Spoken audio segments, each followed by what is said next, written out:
నమస్తే. Welcome to healthy conversations with I dream media. నేను మీ Jhansi. So, ఈరోజు మనతో ఉన్నారు చిట్టిబొట్ల మధుసూదన్ శర్మ గారు.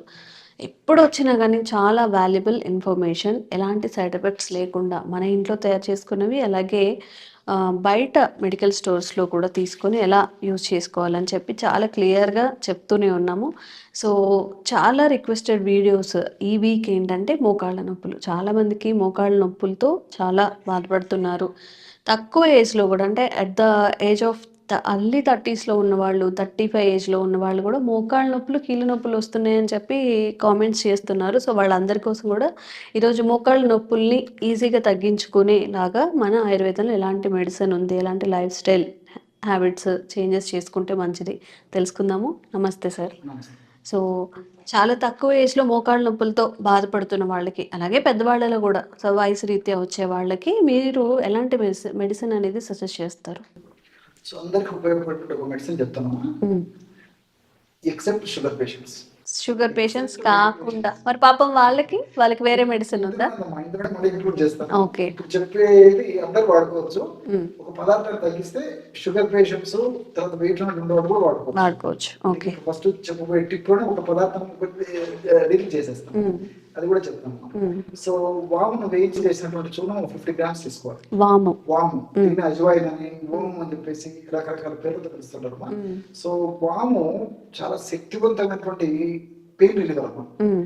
సో, లోపల ఉంటే అవయవాలకు సంబంధించిన పెయిన్ ఏదైనా వచ్చినా వాము తగ్గిస్తుంది. హ్మ్. అదే విధంగా ఈ జాయింట్స్ లో వచ్చినటువంటి పెయిన్ ఏదైనా ఉన్నా ఈ యొక్క వాము తగ్గిస్తుంది. హ్మ్. అదే విధంగా చర్మం పైన ఉన్నటువంటి నొప్పి ఇలాంటివి ఏమైనా ఉన్నా వాము తగ్గిస్తుంది. ఓకే. సో, ఇది థైమాలు, థైమోక్వినాన్ ఇలాంటి అనేక రకాల రసాయన పదార్థాలు ఈ ప్రత్యక్షంగా పరోక్షంగా నొప్పి సెంటర్స్ ని, నొప్పిని కలిగజేసేటువంటి పదార్థాలు నిర్వీర్యం చేసేసి నొప్పి తగ్గేందుకు దోహదపడతాయి. హ్మ్. సో, అలాంటి వాముని వేయించేసేసి చూర్ణం చేసి ఒక 50 గ్రామ్స్ తీసుకోవాలి. హ్మ్. అదే విధంగా శొంఠి, హ్మ్. హ్మ్.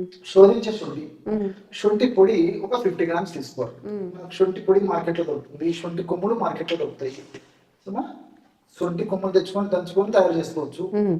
లేదా శొంఠి పొడి అనేది తెచ్చుకొని వాడుకోవచ్చు. ఓకే. ఒక 50 గ్రామ్స్ శొంఠి పొడి. హ్మ్. శొంఠిలో కూడా జింజరాలు, షాగోలు, సాలిసైలేట్స్ ఇలాంటి అనేక రకాల రసాయన పదార్థాలు ఉంటాయి. హ్మ్. సో, ఈ జింజరాలు అనేటువంటి రసాయన పదార్థం ఏంటంటే ఈ మోకాళ్ళ భాగంలో ఉన్నటువంటి ఈ సైనోవియల్ మెంబ్రెన్ ఏదైతే ఉందో దాన్ని ప్రొటెక్ట్ చేసేస్తుంది. అంటే సైనోవియల్ పొర ఉంటుంది అన్నమాట. హ్మ్. ఆ పొరను రక్షిస్తుంది. అదే విధంగా లోపల నుండి కార్టిలేజ్ కూడా రక్షించేటువంటి అద్భుతమైనటువంటి రసాయన పదార్థం ఈ జింజరాలు. ఓకే.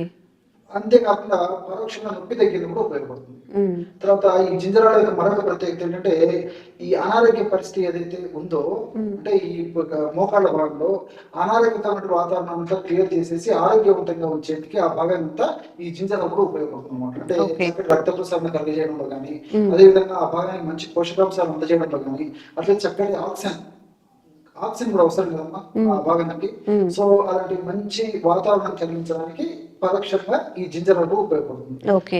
అంతేకాకుండా ఇదంటే ఈ షాగోలు ఇలాంటి పదార్థాలు, అదేవిధంగా ఈ శాలిసైడ్స్ ఇవన్నీ కూడా ప్రత్యక్షంగా పరోక్షంగా మోకాళ్ళ నొప్పులు తగ్గేందుకు ఉపయోగపడమే కాకుండా గుజ్జు త్వరగా తగ్గిపోకుండా ఉండేందుకు, హ్మ్. అదేవిధంగా మోకాళ్ళ నొప్పుల సమస్య మరింత తీవ్రంగా వెంటనే చాలా స్పీడ్ గా మోకాళ్ళు జాయింట్స్ డ్యామేజ్ కాకుండా ఉండేందుకు కూడా ఈ యొక్క శొంఠి ఉపయోగపడుతుంది. ఓకే. అట్లే కరక్కాయ, హ్మ్. కన్నతల్లిలా కాకపోయేటువంటి కరక్కాయ చూర్ణము ఒక 50 గ్రామ్స్ తీసుకోవాలి. హ్మ్. కరక్కాయ పెంచుల యొక్క చూర్ణం మనకు మార్కెట్ లో దొరుకుతుంది. హ్మ్. సో, కరక్కాయ పెంచుల యొక్క చూర్ణమే విచారించి తెచ్చుకోవాలి మనం. హ్మ్. సో, ఆ యొక్క చూర్ణం ఒక 50 గ్రాములు కలుపుకోవాలి. ఓకే. ఈ కరక్కాయలో కూడా ఈ చెబులిక్ యాసిడ్, తర్వాత ఈ అరినో గెలాటాన్స్ ఇలాంటి అనేక రకాలైన రసాయన పదార్థాలు ఉన్నాయి. హ్మ్. ఇవన్నీ కూడా ప్రత్యక్షంగా పరోక్షంగా ఇన్ఫ్లమేషన్ అనేటువంటి ప్రక్రియను తగ్గిస్తాయి మనం. ఓకే. సో, మోకాళ్ళ భాగంలో నొప్పి అనేటువంటి పరిస్థితి ఉంటే ఆ భాగంలో ఇన్ఫ్లమేషన్ అనేటువంటి ప్రక్రియ జరుగుతుందని చెప్పేసి మనం గుడ్డిగా అర్థం చేసుకోవచ్చు. హ్మ్. ఎప్పుడైతే ఇన్ఫ్లమేషన్ ప్రక్రియ జరుగుతుందో ఆ ఇన్ఫ్లమేషన్ వల్ల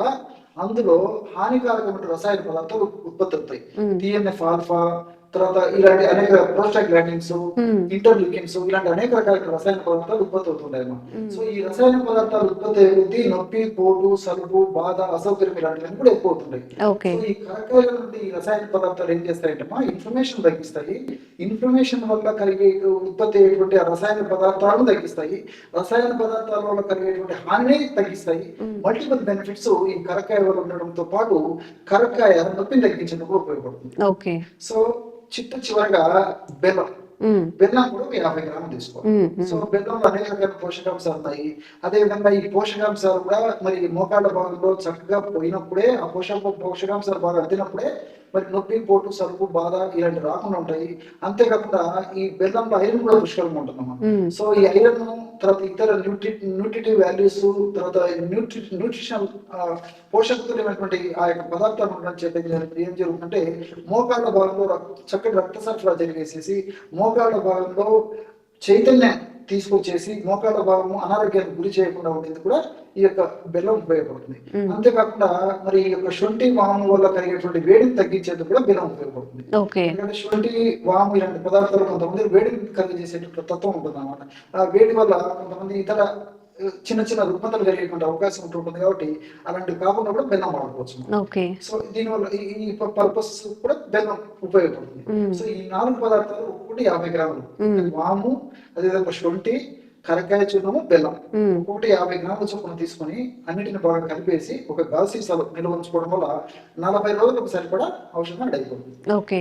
దీన్ని ఉదయం ఆహారానికి ఒక అరగంట ముందు, రాత్రి ఆహారానికి ఒక అరగంట ముందు 100 మిల్లీలీటర్ల గోరువెచ్చని పాలు, ఒక అర చెంచా ఈ యొక్క పౌడర్ అంటే 2.5 గ్రామ్స్, ఉదయం అర చెంచా పౌడరు, రాత్రి కూడా అర చెంచా పౌడరు, 100 ml గోరువెచ్చని పాలను కలిపి తీసుకోవాలన్నమాట. సో పాలలో కాల్షియం ఉంది, ప్రోటీన్స్ ఉన్నాయి. ఇవన్నీ కూడా మన మోకాళ్ళ నొప్పులు ఆరోగ్యవంతంగా ఉండేందుకు ఉపయోగపడతాయి అన్నమాట. సో ఈ పాలతో ఈ విధంగా తీసుకోవచ్చు.